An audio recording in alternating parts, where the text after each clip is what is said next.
Good morning. Hey, you guys. Just a quick check-in this morning. I'm working again today at the Fresh Start Recovery Center, and so just wanted to do my reading, the 24-hour day book, and I'm going to mention something. It's so elusive.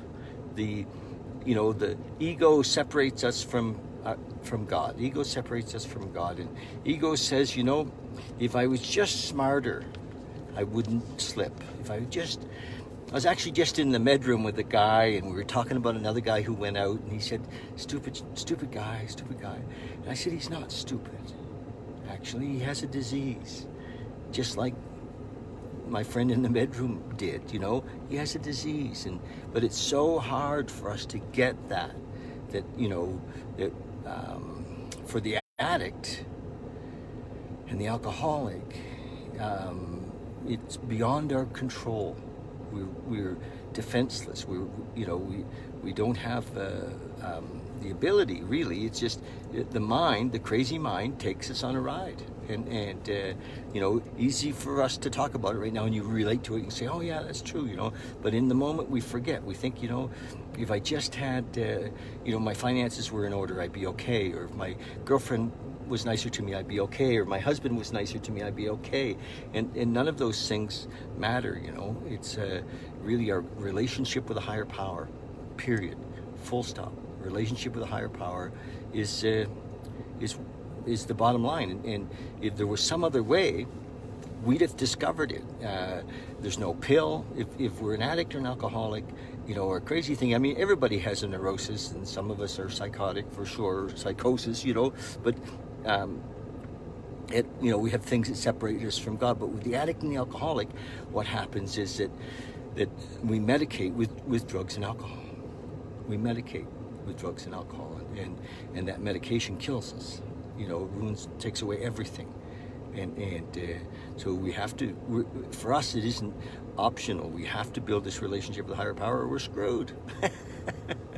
That's it. So, we're motivated. The alcoholic and the addict is motivated to build a relationship with a higher power, to be here now, to recognize and get over our mental blocks that separate us from God, and. So that's it. That's my little thing for this morning. Today's the 13th, I think, isn't it? I've just realized it on my new little watch that my kids bought me the other day for my birthday. It actually says the date. I don't have to ask anymore. I can just go, look. Oh, there it is. It says the date on it. Took me a while to see it. Hey, you guys. So October 13th, thought for the day. The 12-step program work, the 12-step work is 100% voluntary. We're talking about people working in the meetings, working, the people that open up, the people that chair, the people that, we're all there because we want to be there. We go do big book studies because we want to, because it keeps us sober. Service, it takes us out of ourselves. When we're out of ourselves, we're in our natural state, which is a state of loving and caring. And so AA work is 100% voluntary. It depends on each and every one of our members to volunteer to do his or her share. A newcomer can sit on the sidelines until he or she got over their nervousness and their confusion. He has a right to be helped by all until he can stand on his own feet. Often we say, we'll love you until you love yourself. And then we'll keep loving you, and then you'll be loving others. So, and love is the magic, elixir that heals, right? And he has the right to be helped by all until he can stand on his own feet. But the time inevitably comes when he has to step up and volunteer to do his share in meetings and in the 12-step work. Until that time comes, he is not a vital part of AA. He is not a vital part of AA. He's only in the process of being assimilated. Has my time come to volunteer?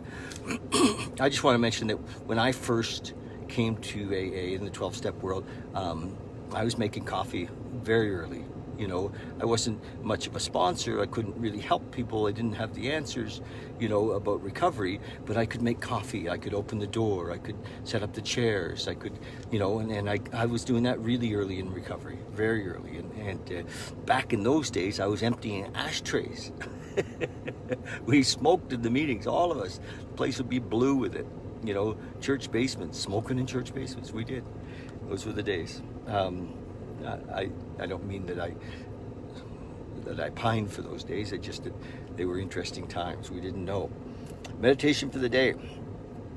God's kingdom, it said, on earth is growing slowly, like a seed in the ground. In the growth of his kingdom, there is always progress among the few who are not out ahead of the group of the crowd. There is always progress among the few who are not out ahead of the crowd. Keep striving for something better, and there can be no stagnation in your life. External life, abundant life, is yours for the seeking. Do not misspend time over past failures. Do not misspend time over past failures. Count the lessons learned from failure as rungs upon the ladder of progress. Press forward towards the goal. So one of the things that happens in recovery is that life comes back together. You know, we clean up our credit, Jeff, you know, not all of us, but, you know, things get better. You know, the arrows always point up. When we're drinking and using, the arrows always point down. Prayer for the day. I pray that I may be willing to grow. I pray that I may keep stepping up on the rungs of the ladder of life.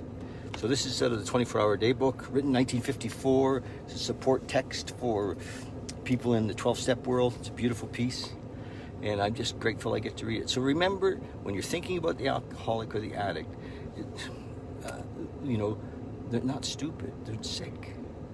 It seems stupid, though, even for us, you know. It's crazy.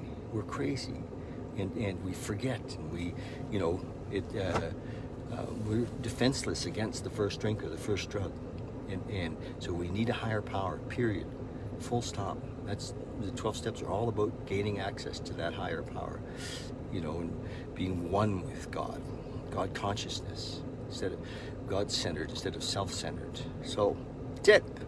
Love you guys, and thanks for being here. Tonight I'm going to get home. I leave here at 4, and probably a little earlier than 6, like 5:30, I'm going to do the Bhagavad Gita. We're reading from the Bhagavad Gita, and so about 5:30 we'll be set up to do a little reading from the Bhagavad Gita. Okay, love you guys, and talk to you tonight. Cheers, bye.